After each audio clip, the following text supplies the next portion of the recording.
This report is a mess. We can fix it. Calm down.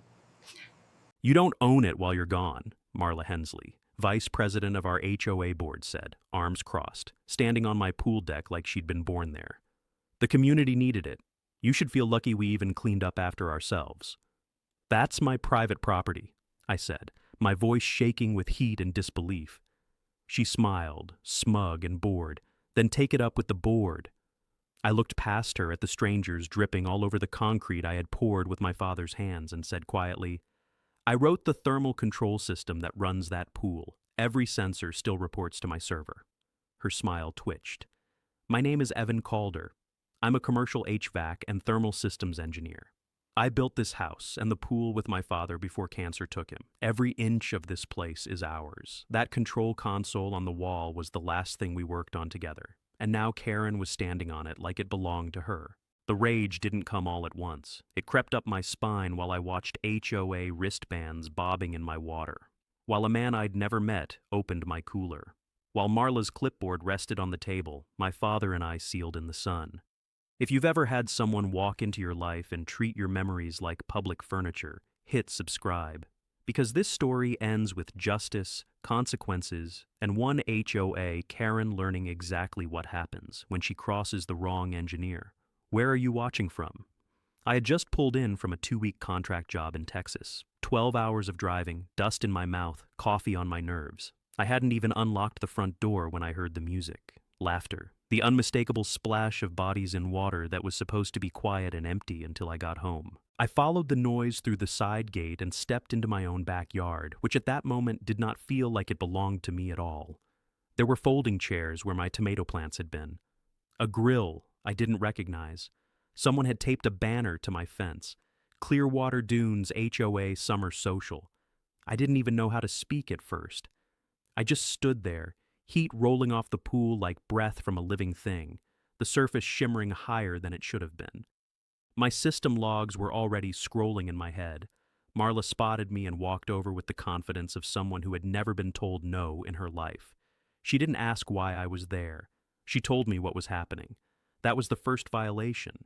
She said the board had authorized temporary community use because I'd been unresponsive while away. I told her she had no such authority. She told me to stop being difficult. I told her to get everyone out of my pool. She told me I'd be hearing from the HOA. People stared. Phones came out. The humiliation was a physical thing, a pressure in my ears. I thought of my father's voice telling me to always keep the equipment dry. Always respect the lines between what's yours and what isn't. I walked over to the control console mounted on the back wall. My hand hovered over the screen. The temperature reading blinked back at me. 91. Too low for the day. Too low for what I was about to do. Touch that and you'll regret it, Marla said, loud enough for everyone to hear. I turned to her. Everything that happens from here on is logged. Every watt, every degree, every unauthorized load. You sure you want to keep pretending this is yours? Her eyes narrowed. She didn't answer. I didn't change the temperature yet. Not then. That would come later, once I had my ground under me. But I knew in that moment exactly how this was going to unfold. I wasn't just some tired homeowner. I was the man who designed systems for hospitals and hotels. I understood compliance, energy codes, thermal limits, liability, and what happens when people with clipboards play king on land that doesn't belong to them. The party broke up within minutes. People sensed the shift. Marla told me this wasn't over. I told her she was standing on a lawsuit. When the gate finally closed and the noise faded, I stood alone on the deck with the water still trembling. I put my hand on the console. The screen glowed warm against my palm. My father's work. My work. Karen had used my pool while I was away. She had no idea what she'd just started. I stood there a few seconds longer with my hand still on the console, then forced myself to breathe, locked the side gate, and walked out the front door before my anger could make any decisions for me. The first place I went wasn't the HOA office. It wasn't my own kitchen. It was across the street, up 3 houses to the pale blue porch where Lydia Moreno kept wind chimes that never seemed to stop singing. Lydia opened the door before I could knock twice. Her eyes were already apologizing. She stepped aside and let me onto the porch, the wood creaking the way old things do when they've seen too much. I tried to call you, she said. They said you gave permission. I didn't, I told her. My voice still felt like it was wrapped in sandpaper. and they know that. She poured me iced tea with shaking hands. The chimes hummed above us, ocean wind pushing salt into the air. Clearwater Dunes looked peaceful from that porch, the kind of place realtors brag about. White fences, trim lawns, quiet cars. It hid its rot well. Lydia didn't waste time. She told me this wasn't the first time Marla Hensley had done something like this. She told me about a retired couple on the South End who'd had strangers parking in their driveway because Marla said the street needed overflow. About a widow whose fence was moved 6 inches without permission because it improved walkway access. About fines that appeared from nowhere, rules that weren't written, threats delivered with smiles. Every story landed like a nail. I wasn't alone. I was just the one who finally snapped. While Lydia talked, I started doing the thing I always did when systems failed. I listened for patterns. I asked where, when, how often.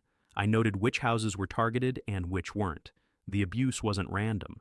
It clustered. Homes near shared spaces. Homes owned by people who didn't attend meetings. Homes where Marla thought no one would fight back. That was the first shift. The moment I stopped feeling like a victim and started feeling like an engineer again. Lydia mentioned that the HOA had been throwing more events lately. Pool parties, barbecues, community socials, always during the day, always drawing power, sound systems, lighting. She said the clubhouse breaker had tripped twice last month and Marla had the maintenance contractor fix it fast. After that, the parties kept happening without interruption. That made my neck tighten. Clearwater Dunes' electrical grid was old. I knew it. I'd helped the previous owner of my house update part of it years ago. The loads she was describing didn't match the infrastructure. Something was being forced to carry more than it should. I didn't say that yet. I thanked Lydia. I told her I might need her later. Her eyes softened, and for the first time since I'd gotten home, I didn't feel alone in the fight. From her porch, I could see my house. The sun hit the pool just right, and the water flashed like nothing had happened, like no one had stood there and claimed it. On the walk back, my phone buzzed. A message from the HOA portal, new violation notice. Failure to cooperate with community programming. Fine attached. Payment due in 10 days. I laughed once, sharp and humorless. Back inside my house, I pulled up my system dashboard. Every sensor was calm. No damage, no overloads yet. But Lydia's words echoed. Breakers, power, fast fixes, patterns. That night, I drove the perimeter of Clearwater Dunes instead of sleeping. I watched the clubhouse from my truck as another event wound down. Lights dimmed, music cut. I noticed something I shouldn't have. The exterior meter wasn't spinning the way it should for that kind of usage. That was when the story stopped being just about my pool. The next morning, I went to work, instead of the HOA office. My firm's building sat near the harbor, glass and steel, humming with controlled air. I logged into our modeling software and pulled public data for the community grid. I overlaid historical consumption. I compared the HOA's reported usage with what Lydia had described. The math didn't agree with the paperwork. When systems lie, it's because someone taught them to. By the time I shut my laptop, my anger had cooled into something sharper. Focus. Marla thought she was bullying a tired homeowner. What she was really dealing with was a man who spent his life tracing invisible failures until they confessed. I wasn't ready to confront her, not yet. I needed proof. I needed to understand exactly what she'd done, who else she'd pulled into it, and how deep the damage went. I went home as the sun dipped low and stood again by the pool console. My father's work glowed back at me. I rested my hand there and made a promise to both of us. This was no longer just about trespassing. This was about stopping something broken before it hurt everyone. I slept maybe 3 hours before the thought of unfinished systems dragged me out of bed. By 9, I was standing outside the Clearwater Dunes HOA bookkeeping office, a narrow beige building wedged between the mail center and the pool supply shed, a place that smelled like printer toner and old coffee. If corruption had a waiting room, this was it. Tom Ridgway sat at his desk when I stepped in. HOA treasurer, Marla's right hand, a man built from khakis and caution. He looked up, froze for half a second, then smoothed his tie with fingers that didn't quite stop trembling. The air between us felt thin, like before a storm. He gestured for me to sit. His knee bounced under the desk. Papers were stacked too neatly, corners squared with obsessive care. His pen rolled and he stopped it with his palm, then lifted that same palm and pressed it to his mouth, staring at the wall behind me instead of my face. The body knows when the story is wrong before the mind does. I said nothing. Engineers learn early that silence makes systems reveal themselves.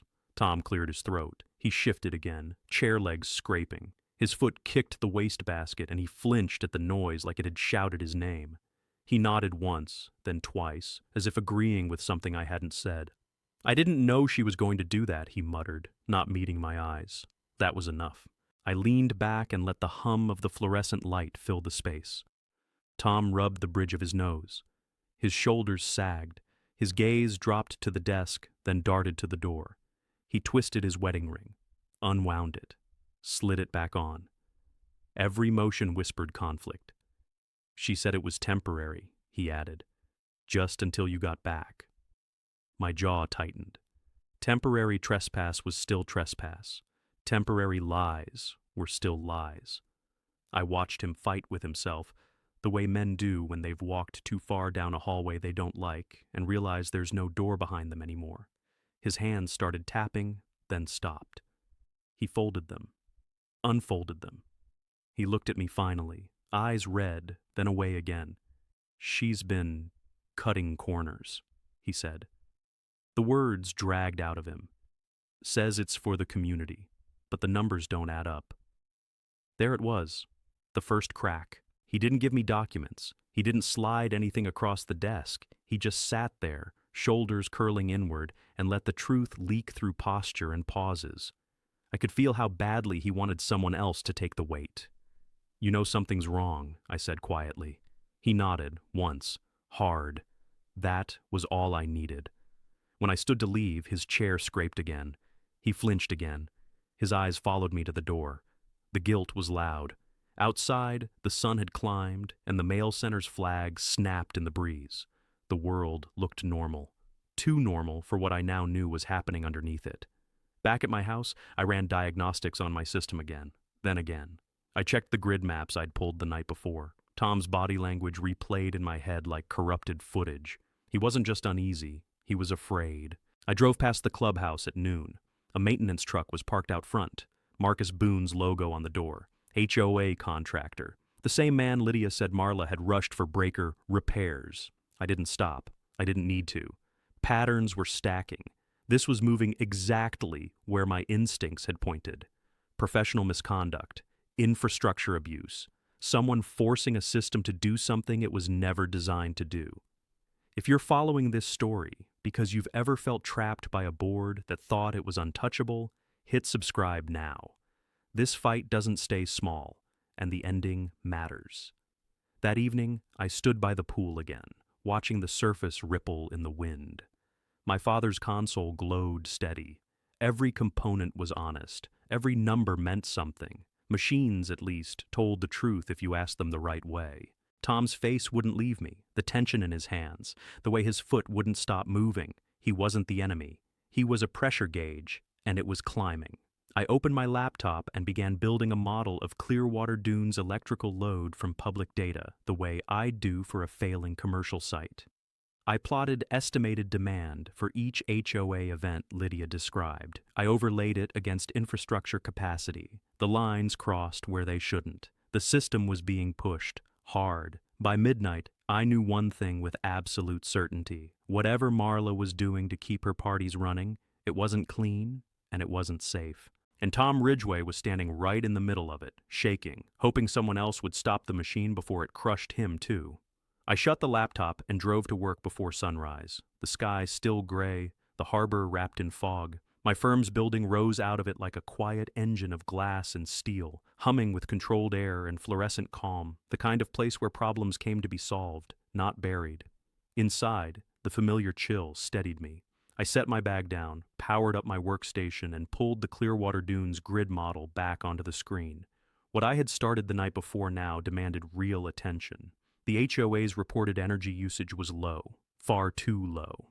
The event loads Lydia described and the breaker failures she mentioned did not fit. The math was wrong. When the math is wrong, someone is lying. Before I could go deeper, my phone vibrated on the desk. HOA notification. another violation. Unauthorized signage, failure to comply with community health standards. The timestamp was 5 minutes earlier. I had not been home. I hadn't touched anything since the night before. The next message landed 30 seconds later. Fine increased. Payment due immediately. I closed my eyes and let the anger pass through me without steering. Rage is fuel, but only if you don't let it drive. I called my insurance agent. He was calm, too calm, which meant he already knew where this was going. He explained that unauthorized third-party use of my pool had now been logged twice in the last month. Without corrective action, my liability coverage would be suspended. If anything happened on my property while the HOA continued using it, I would be exposed. That was Marla's next move. Squeeze the system from another angle. When I hung up, I stared at the grid again.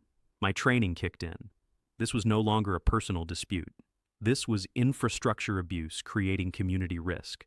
The kind of problem that ends with lawsuits, inspections, and people losing more than power. By noon, I had mapped the theoretical load paths. Clearwater Dunes' electrical design was not built for the scale of events Marla was running. Someone had to be pulling power from somewhere else to keep those lights, speakers, and catering systems alive. There were only two ways to do that. Upgrade the grid, which they hadn't, or reroute existing feeds. Quietly. My supervisor passed by and paused when he saw the model. That residential? I nodded. He frowned. Those curves are ugly. They're impossible, I said. He didn't ask questions. Engineers rarely do when the problem speaks clearly. My phone rang again. Marla this time. I didn't answer. The voicemail arrived seconds later. Her tone was cheerful, threatening, practiced. She informed me the board would pursue legal remedies if I continued to interfere with community programming. She suggested I think carefully about my future in Clearwater Dunes. I saved the message. Every system leaves traces, even the ones that think they don't. The afternoon blurred into calculations and calls. I reached out to a former colleague who specialized in municipal compliance. He didn't need names, just the scenario. His response was immediate. If an HOA was rerouting power without permits, without utility approval, and without homeowner consent, the liability alone could bankrupt the association. If injuries occurred, criminal charges were not impossible. By the time the sun fell behind the harbor cranes, I knew what Marla had done was worse than trespassing. She had put the entire neighborhood at risk to keep control. I drove home with the city lights flickering on, the ocean black beside the road. My gate stood open. Inside my yard, new notices were taped to my fence. Health hazard warning, non-compliance citation, threats dressed as paper. I tore them down, slow and careful, and went inside. Standing at the pool console, I reviewed the temperature logs, the pump cycles, the electrical draw. Everything was still within safe residential parameters. Not for long. Marla thought she was forcing me to fold. What she was really doing was pushing me deeper into the only space where I was untouchable. The world of numbers, codes, and consequences. I didn't call her. I didn't reply. I began preparing the ground for the next phase. Documentation, modeling, proof. When this broke open, it would break open completely. From my kitchen window, I could see the clubhouse lights blazing again in the distance. Too bright, too steady.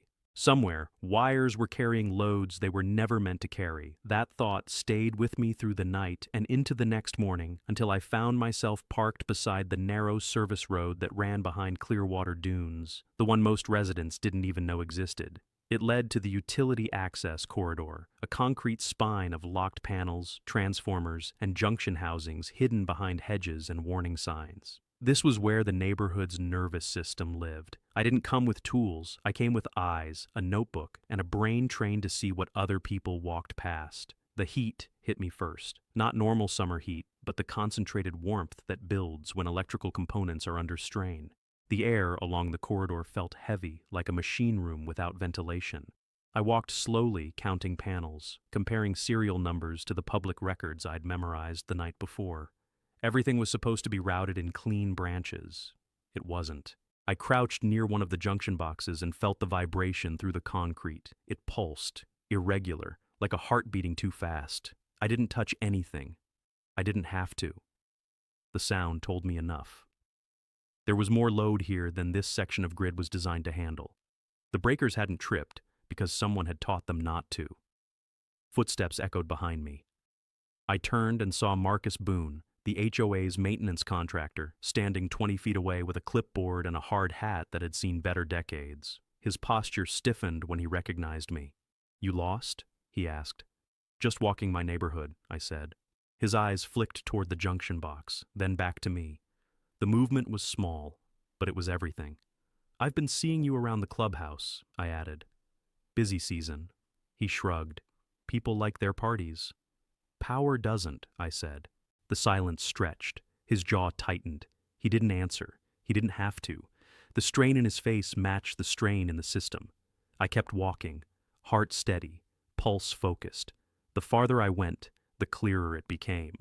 Temporary cabling hidden beneath conduit sleeves, fresh insulation where there shouldn't have been any, the signs of a rushed modification, the kind made by people who needed results fast and didn't plan on anyone looking too closely. I left the corridor with a notebook full of timestamps, locations, and component IDs. Back in my truck, I called the County Energy Compliance Office and asked a few carefully phrased questions about permit history for Clearwater Dunes. The clerk's pause was long enough to answer everything. There were no recent permits, no approved modifications, nothing on record that justified what I'd just seen. This was it, the discovery I'd been circling, the center of the storm. On the drive home, my phone buzzed with another HOA notice. Fine increased, deadline shortened. The pressure campaign was accelerating because Marla could feel control slipping, even if she didn't yet know why.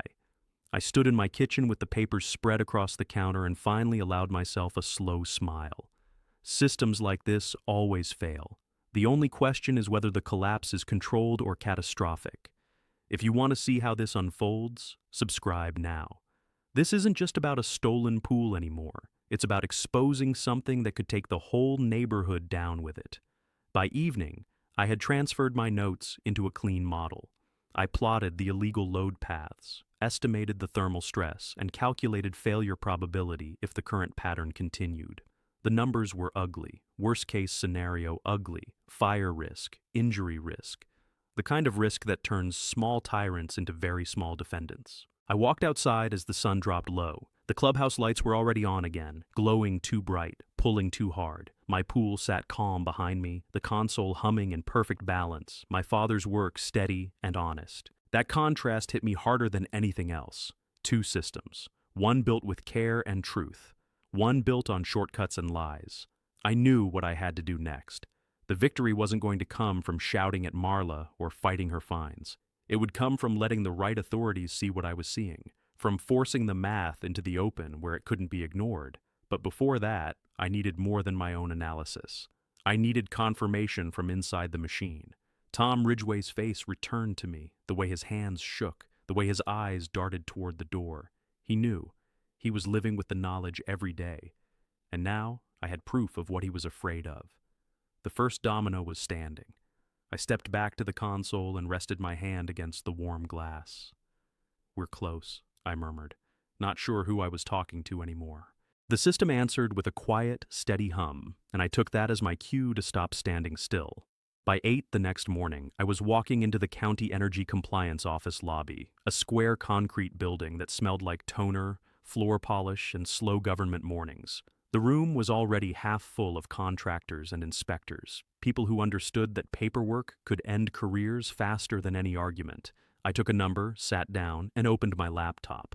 While the screen booted, I replayed the corridor in my head, the vibration in the concrete, Marcus Boone's eyes flicking to the junction box, the fresh insulation that had no business being there. My notes were already clean and mapped, but now I needed official eyes on them. This was the point where professional instincts stopped being private thoughts and became a chain reaction. When my number was called, I stepped to the counter and asked for an intake meeting with a senior compliance officer.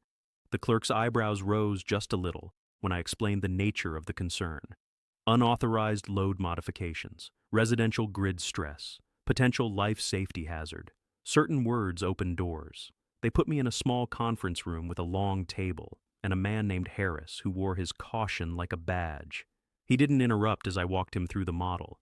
He didn't argue when I showed him the estimated thermal overload points. He just leaned forward and asked where I'd gathered the field observations.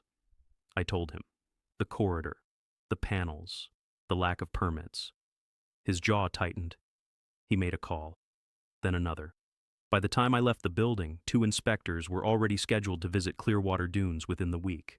Quietly, without HOA notice. That was the moment the stakes turned personal in a new way. This was no longer just my fight, it was about the safety of every family in that neighborhood. Driving home, my phone rang. My insurance agent again. This time his voice was tight. He'd received an inquiry from the HOA requesting confirmation of my policy status. Marla was fishing, trying to find a way to force my hand. He warned me that if any incident occurred while unauthorized events continued, the consequences could be severe. I thanked him and hung up. When I pulled into my driveway, a bright orange violation notice was taped to my door. Refusal to cooperate. Continued obstruction of community operations. Another fine. Another deadline. Marla was accelerating. She could feel the clock, even if she didn't know why it was ticking. Inside, I dropped my bag and went straight to the pool console. The system was running clean, cool, balanced. My father's work had always been like this. Honest, transparent. It made Marla's shortcuts feel even more poisonous by contrast. I sat at the kitchen table and started assembling the next layer of evidence. My field notes, my grid models, the public records showing no permits, the event schedules Lydia had described. Each piece alone was concerning. Together, they told a story that regulators would not ignore. But the key still lay with Tom Ridgway. I drove to the edge of the neighborhood where the clubhouse loomed, its windows glowing even in daylight. I parked across the street and watched staff move in and out, carrying equipment, setting up for another evening of excess. The lights were already on, always on. I spotted Tom's car in the lot. He came out a few minutes later, walking stiffly, his shoulders hunched, his gaze fixed on the ground. When he saw my truck, he stopped. We didn't speak. He just stood there, keys dangling from his hand, the same tremor in his fingers I'd seen before. He looked past me toward the clubhouse, then back at me. His jaw worked. He swallowed. I nodded once. The tension in his posture told me everything. He was cracking under the weight. He knew what Marla had done. He knew what it meant. And now, with inspectors on the way, the machine he'd helped maintain was about to expose itself. I drove away without pressing him. Not yet. He needed to choose his moment. That night, the clubhouse lights burned later than usual. The grid map on my screen showed the spike like a wound. The numbers crossed another threshold. I closed the laptop and leaned back, the chair creaking under my weight. The plan was forming now, solid and inevitable. Professional expertise was no longer just my shield. It was the lever that would move this entire structure. Whatever happened next, the fallout would not be contained. And Marla Hensley had no idea how close she was to standing at the center of it. I slept poorly, the kind of half-sleep where every sound feels like a warning. By morning, my phone was already buzzing. A single text from Tom Ridgway. No words, just an address and a time. His townhouse sat on the far edge of Clearwater Dunes, the quieter section where the ocean wind hit harder and the houses leaned closer together like they were trying to keep secrets. When I arrived, Tom's front door was already open. He stood just inside the frame, shoulders slumped, hands jammed into his pockets. He looked 10 years older than the man I'd seen in the bookkeeping office. His eyes were red, not from sleep, from something heavier. He didn't invite me in with words. He stepped aside. The kitchen was small, clean, too clean, the way people make things when they're trying to hold something else together. A ceramic dog bowl sat on the floor near the back door. No dog, just the bowl. Tom noticed me looking at it. His mouth twitched. He closed the door slowly behind me. "That was Bailey's," he said, his voice rough. "Golden retriever, my wife's, before the stroke." He didn't finish the sentence. He walked to the sink, braced both hands on the counter, and stood there breathing. The confession didn't start with Marla. It started with loss. "She can't work now," he said finally. "Medical bills I can't even tell you. I stayed in the HOA because the stipend helps, because the insurance helps, because Marla promised if I kept the books clean, she'd make sure nothing touched us." He turned then, eyes wet, jaw tight. I didn't know she'd go this far. I didn't speak. The hum of the refrigerator filled the space. Tom pulled a folded envelope from his pocket and set it on the table. He didn't push it toward me yet. His hands shook. He rubbed them on his thighs like he was trying to erase the tremor. "She ordered Marcus to reroute the power," he said, directly. The clubhouse couldn't handle the loads, so she had him tie into the private lines on the north run. Your line, Lydia's, 3 others. She said it was temporary, just for events, just until they could raise funds for a proper upgrade. He laughed once, bitter and broken. That was 6 months ago. I felt the words settle into place, every piece clicking where it belonged. She hid it in the expense reports, Tom continued. Marked it as landscaping repairs, emergency maintenance. I told her it was illegal. I told her we needed permits. She said if I didn't cooperate, she'd cut the stipend and I'd lose the health coverage for my wife. He swallowed hard and finally slid the envelope across the table.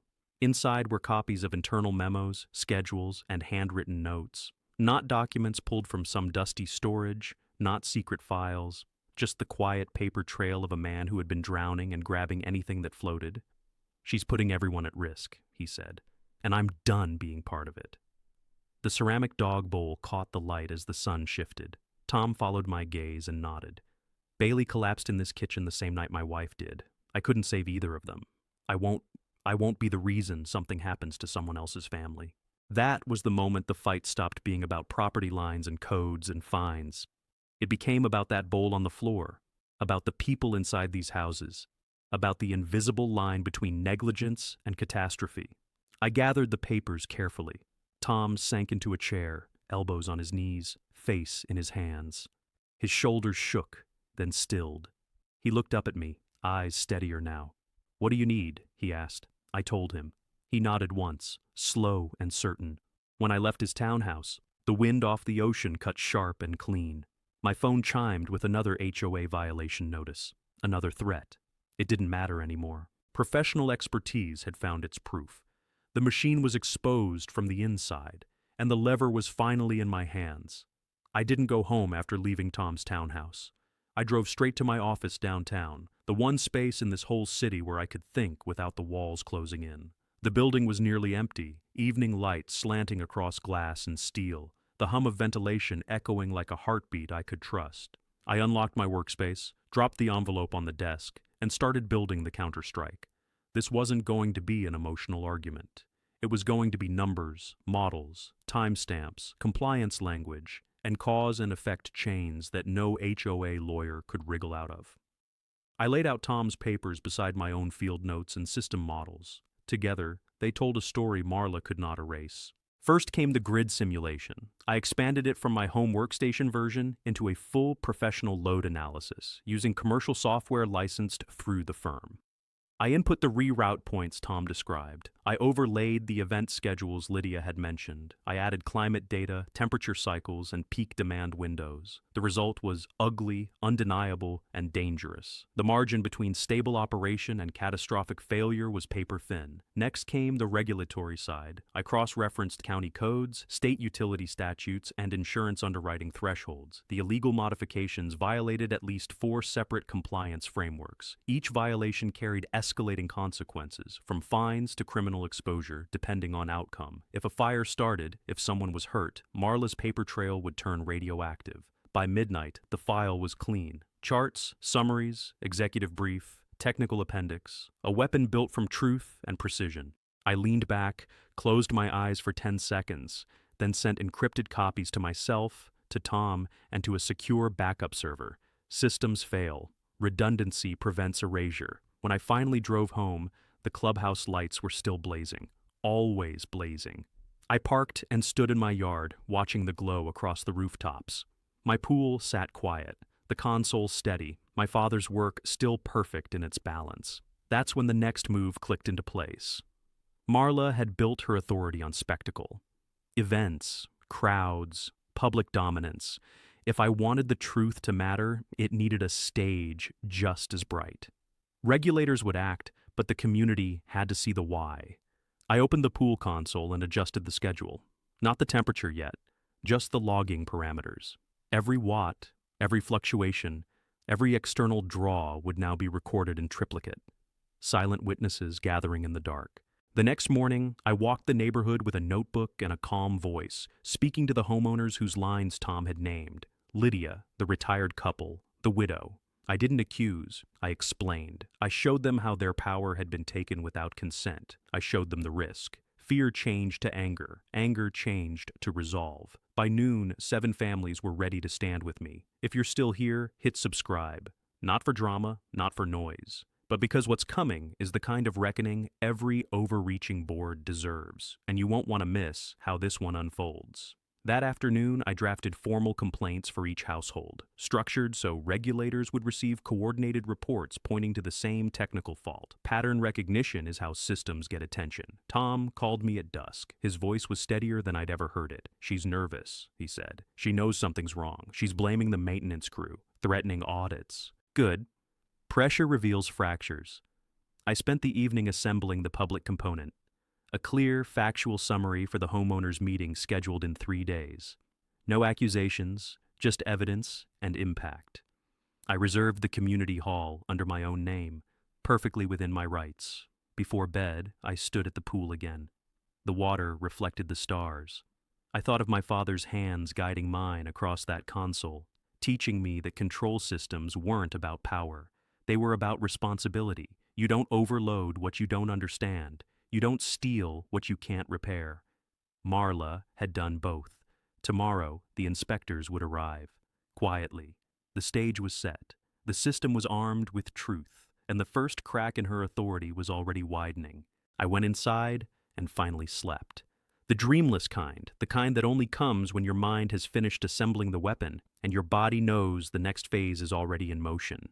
Morning arrived with salt air and a knock that felt like the world tapping on my door. By the time I opened it, 2 county inspectors were standing on my porch, badges clipped, folders in hand, expressions neutral but alert. I didn't invite them in. We didn't need coffee or chairs. We needed to walk. We started with my pool equipment station. I showed them the control console, the logging parameters I'd expanded, the baseline data from before the unauthorized events began. I didn't speculate. I didn't editorialize. I let the numbers speak. They always did. One of the inspectors, a woman named Collins, nodded once, already connecting the dots. From there, we moved through the neighborhood. Not as a spectacle, not as an accusation, but as a survey. Lydia's house, the widow's place on the south end, the retired couple's unit near the dune path. At each stop, the inspectors checked panels, noted wiring routes, and quietly confirmed what my model had already predicted. Temporary conduits disguised as permanent. Fresh insulation hiding illegal splices. Load paths rerouted where no permits existed. The machine was confessing, piece by piece. By noon, we reached the clubhouse. Marcus Boone's truck was gone. The parking lot was empty. The building hummed with stored power. Inside, the inspectors found the modifications that made the entire operation possible. When Collins looked at me again, her eyes had changed. This wasn't just non-compliance. It was reckless. They told me they'd file preliminary reports within 48 hours and initiate a broader investigation. They advised me to document every further interaction with the HOA. Then they left as quietly as they'd arrived, carrying the weight of what they'd seen with them. The rest of the day belonged to preparation. I drove to the public library conference room, the one with the long oak table and the faded map of the coastline on the wall. The homeowners I'd spoken to arrived one by one, 7 families, some nervous, some angry, all ready. I laid out the technical summary, stripped of jargon, focused on impact, risk, liability, safety. I watched understanding spread across their faces, that slow, dangerous kind of understanding that changes what people are willing to tolerate. We coordinated. Each of them would submit their formal complaints the next morning. Each would attend the homeowners' meeting in 3 days. Each would speak, briefly, clearly, and without emotion. Systems collapse faster when people stop yelling and start stating facts. When I returned home, the HOA had posted new notices, unauthorized signage, community disruption, failure to cooperate. Marla was panicking now, flailing at shadows she couldn't see. That evening, I opened the pool console and finally changed the temperature schedule. Not yet to the limit, just a climb. 93, 95. The logs recorded everything. Perfectly compliant, perfectly legal. A warning shot written in degrees. The night air shimmered above the water. My father's console glowed steady beneath my hand. I spent the next day in quiet execution, filing my own formal complaint, preparing the presentation for the community hall, organizing the data packages for the inspector's follow-up, Every step moved the victory strategy forward. Professional expertise wasn't just exposing wrongdoing now, it was building the structure that would make denial impossible. Tom called me that afternoon. His voice was steady, resolved. "She's calling emergency meetings," he said, blaming the contractor, talking about legal action. "She thinks she can scare people back into line." "She can't," I said. He exhaled. I could hear something like relief in the sound. "I'm ready for the meeting," he said. So was I. The next morning, the homeowner's complaints went in. 7 envelopes, 7 identical fault patterns, 7 quiet signals to the system that something was very wrong in Clearwater Dunes. That afternoon, I stood at my window and watched Marla's car pull into the clubhouse lot. She didn't look at my house. She didn't look at the pool. She walked fast, shoulders tight, the way people do when they know the ground beneath them is shifting. The machine was fully armed now. The final phase was approaching. And for the first time since I'd come home to find strangers in my water, I felt something close to calm. I stepped outside just after sunset and walked straight to the pool equipment station, the narrow concrete alcove behind the hedges where my father and I had spent entire weekends fine-tuning the system that now held the center of this war. The console screen glowed as I approached. Live telemetry scrolled in perfect columns, voltage curves, thermal balance, load flow. Everything I had prepared was now breathing on its own. This was the moment. I pulled up the thermal control interface and selected the override profile I'd built in my office. It was a legal profile, compliant with every county and state regulation governing private therapeutic pools. The warnings were already configured. The signage was already posted. The logs were already armed. I adjusted the target temperature. 97, 99, 101, 103, 105. The system paused for half a second, then accepted the command.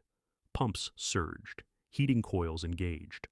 The water's surface began to shimmer in the low light like a living thing waking up. From the corner of my yard, I could see the clubhouse glowing again. Another evening event. Another crowd. Another unauthorized draw.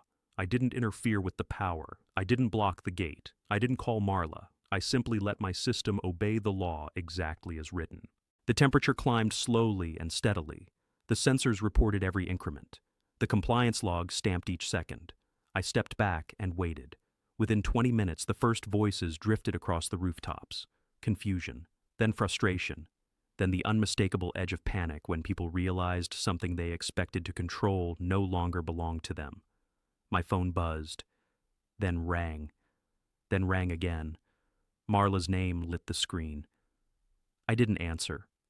I watched steam rise from the pool like breath from some ancient animal. The water shimmered at the threshold between invitation and refusal, perfectly legal, perfectly documented, perfectly devastating. Another call. A voicemail followed. Her tone was no longer smug. It was sharp, urgent, cracking at the edges. She accused me of endangering the community. She ordered me to reverse the changes. She threatened immediate sanctions. I saved the message. Then I opened my laptop on the pool table and pulled up the live grid model. The illegal load was still there, still pulsing through private lines that had never consented. The inspector's visit had not yet forced the shutdown. The system was still bleeding. Tom texted me. "She's losing it. Emergency meeting called for tomorrow night. Community hall." I smiled for the first time in days. The next morning, county notices began arriving at the HOA office. Preliminary findings, follow-up inspections. The insurance carrier's inquiry followed by noon. They were moving fast now. Systems always do once the first domino falls. By mid-afternoon, Marla appeared at my gate. She didn't shout. She didn't threaten. She tried something new. Her voice was tight, controlled, too controlled. She told me we could resolve this privately. She suggested compromise. She said the board would reconsider the fines. I listened without opening the gate. "I'm operating within the law," I said when she finished. "Every parameter is documented. Every watt is logged. Every modification you authorized is on record." Her eyes flicked toward the console, then toward the pool, still steaming in the sun. "You're hurting people," she said. "No," I replied. "You are." She left without another word. That evening, the temperature remained at 105. The next event at the clubhouse collapsed completely. Guests arrived, dipped toes, cursed, and departed. Social media lit up with photos of steam rolling across the water, captions full of confusion and anger. The neighborhood was awake now. I spent the night assembling the final presentation for the homeowners meeting. Not accusations, not speeches, just a timeline, a technical breakdown, and the consequences that would follow if this continued. The victory strategy had reached its peak. Professional expertise had not just exposed wrongdoing, it had stripped it of every place to hide. Tomorrow, the community would see the machine for what it was, and Marla Hensley would finally have to answer to it. The community hall was already overflowing when I arrived. Folding chairs filled every row, neighbors standing along the walls, voices overlapping in sharp, anxious clusters. The air felt charged, like the moment before a storm finally breaks. Marla stood at the front with the rest of the board, her posture rigid, her smile brittle, the clipboard in her hands clutched too tightly. I took a seat near the center aisle where everyone could see me. Tom Ridgway slipped in a minute later, choosing the chair beside mine. He did not look at Marla. He stared straight ahead, his hands folded, his face pale but steady. The meeting opened with routine announcements that no one listened to. The room was waiting. Marla could feel it. When she finally addressed the situation, her words came fast, defensive, blaming unnamed actors for disrupting the harmony of Clearwater Dunes. She spoke of cooperation, of responsibility, of the dangers of selfish behavior. The crowd murmured. I stood. Every head turned. I walked to the front without asking permission and connected my laptop to the projector that had been set up for budget slides. The screen lit up with the first image of my presentation, the grid model. Lines, nodes, numbers, dates. This is the electrical load profile of Clearwater Dunes over the last 6 months, I said. My voice was calm, too calm for what was about to happen. What you are seeing here is unauthorized power rerouting from private residences to the clubhouse, ordered by Marla Hensley and executed by the HOA contractor. Gasps rippled through the room. Marla shook her head, lips pressed thin. That is absolutely false, she said. I advanced the slide. Photographs from the utility corridor, fresh conduit, improvised splices, time-stamped. These modifications were made without permits, without homeowner consent, and in violation of county energy compliance regulations. Marla stepped forward, raising her clipboard. This meeting is not the place for this. It is exactly the place, Tom said, his voice suddenly loud enough to cut through the noise. He stood. The room went still. I handled the books. I approved the expenses she hid as landscaping and emergency maintenance. I warned her. She threatened my wife's medical coverage if I didn't cooperate. The silence after his words felt like the world inhaling. I continued. County inspectors have already confirmed the illegal modifications. The HOA's insurance carrier has opened a formal inquiry. If this system fails, the liability will not fall on the homeowners. It will fall on the board. People were standing now. Questions burst from every corner. Someone shouted about fire risk, another about their power bills. A woman near the back cried that her grandchildren played near the clubhouse. Marla's voice cracked. This is a misunderstanding. We were trying to help the community. I brought up the final slide, the temperature logs from my pool console, the compliance certifications, the audio clip of her voicemail threatening sanctions for refusing to provide access to my private property. This is why the pool is now at 105 degrees, I said, because I am protecting my home from unauthorized use while documenting every illegal action this board has taken. The room erupted. Anger, betrayal, fear, all of it colliding at once. The county compliance officer stepped forward from the side door where he had been standing unnoticed. He raised his badge and announced that the board was now under formal investigation and that the illegal modifications would be shut down immediately. Marla's face drained of color. The clipboard slipped from her hands and hit the floor with a hollow crack. Tom looked at me, eyes wet, but he nodded. One by one, board members began stepping away from Marla. The machine had finally reached the end of its run. By the time the hall emptied, the outcome was already clear. Marla had been stripped of her authority, an emergency vote scheduled, temporary management appointed, inspectors moving through the clubhouse with flashlights and clipboards. I walked outside into the cool night air. The ocean wind rolled in from the dark, steady and clean. Behind me, the voices of my neighbors blended into something new. Not fear, not anger, relief. This was not revenge. This was correction. The system was finally balanced again. I stood outside the community hall for a long moment after everyone else had gone, listening to the ocean and the distant hum of the neighborhood settling into itself. The night felt lighter, as if Clearwater Dunes had exhaled something it had been holding for months. The next morning, I met the county inspectors at the clubhouse. The illegal lines were disconnected under official supervision. Power was rerouted back to its proper channels. The makeshift modifications were photographed, tagged, and sealed as evidence. By noon, the building that had once glowed too bright finally looked normal again. 2 days later, the emergency vote was held. Marla Hensley did not attend. Her resignation had already been submitted, along with a formal letter from the HOA's insurance carrier stating that coverage would be permanently withdrawn if she remained associated with the board. Temporary management was installed. New bylaws were drafted with resident oversight. Unauthorized access policies were formally outlawed. Every fine issued to me was voided. The official findings arrived by mail the following week. The language was clinical, precise, devastating. Violations confirmed, liability assigned, restitution ordered for affected homeowners, mandatory infrastructure upgrades scheduled under county supervision. It was over. That evening, I walked the length of the neighborhood for the first time in months without tension coiled in my chest. Lydia waved from her porch. The widow on the south end was laughing with her sister in the driveway. The retired couple were sitting on their steps with iced tea watching the sky. Clearwater Dunes felt like a place to live again instead of a place to survive. I stopped at Tom Ridgway's townhouse. He was outside sitting beside the ceramic dog bowl he still hadn't moved. His wife's wheelchair was parked near the door, and for the first time I saw him smile without strain.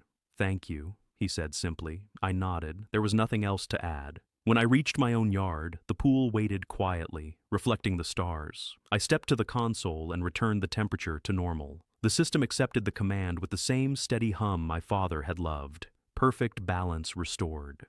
I sat at the edge of the pool for a long time after that, thinking about hands that taught me how to build things the right way, thinking about how power, real power, isn't loud, it doesn't threaten, it doesn't steal, it simply holds when everything else tries to break. Weeks passed, property values stabilized. 2 families who had been preparing to sell decided to stay. The HOA board meetings were suddenly quiet, procedural, honest. People laughed more. The neighborhood barbecues returned, this time on public grounds, properly permitted, properly powered, properly safe. No one used my pool unless I invited them. Sometimes at night I would walk outside and rest my hand on the console, feeling the warmth of the system and the memory of my father's presence in the work we had done together. The machine had protected what mattered, not just my home, but the people inside this place. Karen had tried to take something that was never hers. She learned the hard way that some systems cannot be bullied. If you want more stories of homeowners standing up to HOA tyranny, hit subscribe right now, share your story in the comments, and let me know where you're watching from. Clearwater Dunes still has its problems. Every community does. But the difference now is simple. When something breaks, people fix it together instead of hiding behind clipboards and lies. That's how it should be. I stood, turned off the pool lights, and went inside. Nothing else needed to be done.